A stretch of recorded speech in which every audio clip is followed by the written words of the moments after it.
Hey everybody, Nick Espinoza, your chief security fanatic here. Don't forget to subscribe, but today I'm just going to start right with my preamble. Cybersecurity is agnostic to politics, but we're not immune from it. And we're going to be talking about the US government, specifically Immigration and Custom Enforcement, aka ICE, because quite frankly, I think everybody needs to know this. Now, obviously, they've been rather controversial in the news lately due to deportations, all that kind of stuff. We are not getting into this because I think this situation doesn't matter if you're a US citizen, you're here illegally, whatever it is, this impacts everybody. And it doesn't just impact Americans, it impacts travelers literally around the globe. And so with that, I think this is a huge issue, but we're going to bring this back home to the United States. Now, a publication called Lever had a really good write-up on this. And here are some of the highlights of essentially what they are reporting on, because a massive aviation industry clearinghouse that processes data for millions of passengers every year is now selling that information to at least the US government. Now, the data, which includes, and I quote, full flight itineraries, passenger name records, and financial details which are otherwise difficult or impossible to obtain, end quote, for both past and future flights, is fed in to this secretive government intelligence operation known as the Travel Intelligence Program and provided to ICE. So that is a huge issue. Other federal agencies are getting this as well. Now, details of this program were outlined in procurement documents that were released this past Wednesday by ICE, which, if you didn't know, is a division of the Department of Homeland Security. So, obviously, law enforcement's access to such a vast database with little information on what privacy or other restrictions are in place does indeed have a whole bunch of implications for civil liberties. Now, as a privacy wonk, a privacy expert, somebody that talks about privacy regularly and all the time, this is an issue that I think we need to deal with. We are data mined left and right, every which way to Sunday. I know that if I'm buying a flight through an airline, my credit card company knows it, the flight people know it. I'm going to be giving them a whole bunch of sensitive information, including things like trusted traveler, if you're a TSA or global entry, all these different kinds of things. And so this is, I think, something that's important because it's another avenue for data mining. And let's talk about this. This is essentially how this works. So, if let's say you're going to take a flight, when you buy essentially or book tickets through a travel agency, which includes, for the record, the online sites that you'd go to, think Booking.com, Expedia, etc., that transaction is then fed to the Airlines Reporting Corporation, or ARC, which acts as essentially an intermediary between the travel agencies and the airlines themselves. So, although the airline passenger, aka you and me, have never heard of ARC, and I had not until I started reading about this, there's a good chance that our data at some point has passed through this company, ARC. Its data set includes information on 54% of all flights taken globally, according to their website. That means just over half of every single flight that has been taken. I don't care if you're living in California or Kathmandu, you're probably in this database. Now, in a statement to the Lever, a spokesperson basically for the company that the Travel Intelligence Program was, and I quote, established after the September 11th terrorist attacks to provide certain data to law enforcement for the purpose of national security matters, end quote, as well as criminal investigations. And yes, after 9/11, with the Patriot Act and all of that, this was essentially a huge hit to civil liberties and privacy, and which we continue to see even to this day, even though we're more than 20 years past this. Now, a spokesperson declined to answer questions about whether clients outside of the US government have access to this data.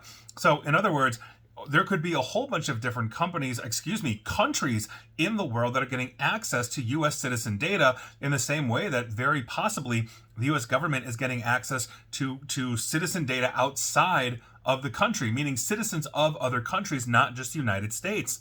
That's why this goes above and beyond ICE in the news. This is a huge issue around the world. Now, this company is jointly owned, for the record, by 9 major airlines, most of them based in the United States, and that would be, and odds are, if you're listening to this or watching this, you've flown one of these. I think I've flown almost all of these, but Delta, Southwest, United, American Airlines, Alaska Airlines, JetBlue, Air Canada, Lufthansa out of Germany, and Air France, obviously of France, Air Canada being in Canada. But more than 200 airlines have basically put tickets through the ARC. That gives the ARC a massive and unparalleled comprehensive access to our data worldwide. Again, over half of all flights in the entire planet are sitting in this database.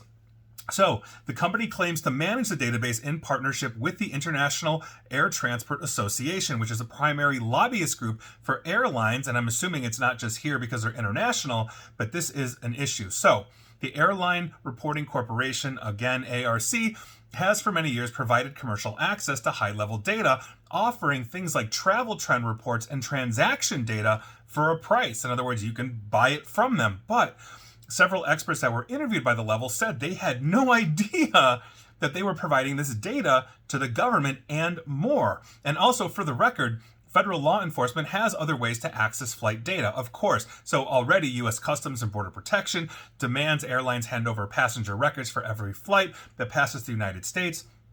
And there have been several reports in the past of federal law enforcement, including the FBI, accessing passenger data through travel agencies, reservation systems, and other intermediaries. But here's the thing, because these new documents indicate that the ARC provides data that federal law enforcement simply cannot obtain anywhere else. Now, in these documents published to provide notice that ICE essentially was entering into a no-bid contract with the company, officials wrote that the ARC database is, quote, the only company in the United States that provides this level of real-time travel data access to law enforcement. So, the ARC provides this data to ICE, the Department of Homeland Security analysts, through the Travel Intelligence Program, which is described in these documents as proprietary software. And I quote, the Travel Intelligence Program database holds over 1 billion records spanning 39 months of past and future travel data, an unparalleled intelligence source. That's according to the documentation in this database, and I continue to quote, analysts gain unrestricted access to all sold ticket databases, enabling targeted searches by name or credit card number, end quote. So in other words, they've got our name and they have our credit card number as well. Now, this is obviously useful in part because it's aggregated. Customs and Border Protection receives data from individual air carriers, but that data is not always in a consistent place or in a consistent format. ARC is aggregating this data, streamlining it for them, and essentially giving it to them. And I think this is a massive, massive issue. We are data mined to the nth degree. And obviously you can say, well, Nick, I'm on Facebook, I'm on Google, I'm watching you on YouTube, or I'm listening to you on SoundCloud, and I'm being data mined. And the answer to that is yes.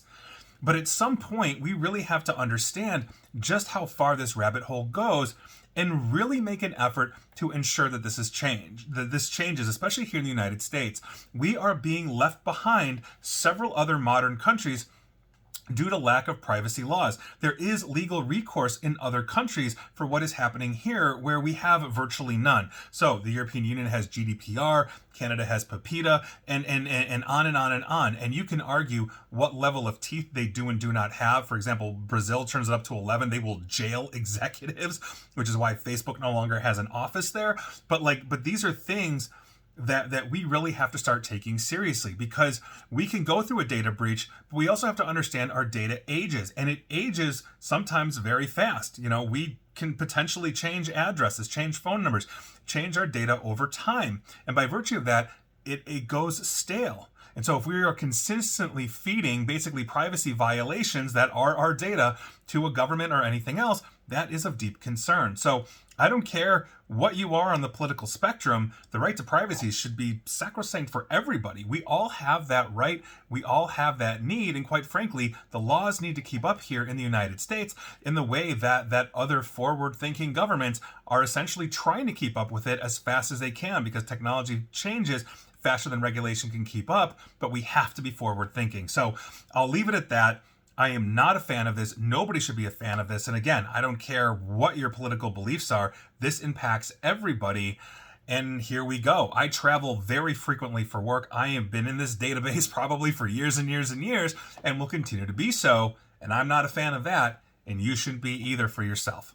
And please like, share, follow me here on Facebook and Twitter at NickAESP, where the data mining will never stop. Same with YouTube as well, but it needs to stop. We need laws. And as always, stay safe, stay online, and please, please, please, for the love of God, especially when you travel, please attempt to stay private.